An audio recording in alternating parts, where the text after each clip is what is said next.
যাচ্ছি। শর সম্রাট 13 বছর ধরে হচ্ছে এবং শর সম্রাটের চাহিদা যেভাবে উত্তরোত্তর বাড়ছে, এই যে মানুষের চাহিদা এসছে শাস্ত্রীয় সঙ্গীত, কীভাবে বিষয়টা দেখছেন? ঠিকভাবে প্রকাশ করলে রাগ সঙ্গীতের তো কোনো জুরি নেই। আমি রাগ সঙ্গীত করি বলে বলছি না। রাগ সঙ্গীত করলে প্রাণশক্তি বাড়ে, পরমায়ু বাড়ে এবং শুনলেও সুস্থ হয়ে যায় লোক। কাজেই এই সঙ্গীত মেডিসিনের মতো কাজ করে।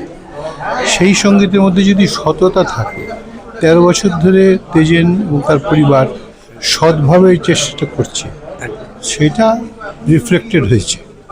এটা যদি করে যেতে পারে, আমার দৃঢ় বিশ্বাস যে তারা 130 বছর এটা হবে, 13 বছর নয়। আমি শুধু একটা বলবো যে নতুন প্রজন্ম কিন্তু অনেক অনেক আগ্রহ দেখাচ্ছে এইখানে। দেখাবে তো নতুন প্রজন্ম, যারা নতুন প্রজন্ম তাদের বুদ্ধি যথেষ্ট আমাদের থেকে বেশি।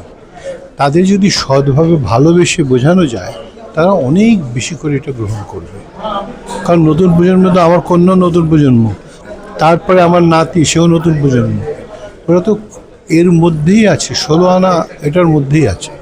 কতটা ডেডিকেটেড হওয়া দরকার নতুন প্রজন্মের এই সঙ্গীতের উপর? মাত্র 24 ঘন্টা, মাত্র 24 ঘন্টা। ডেডিকেটেড কতটা নয়।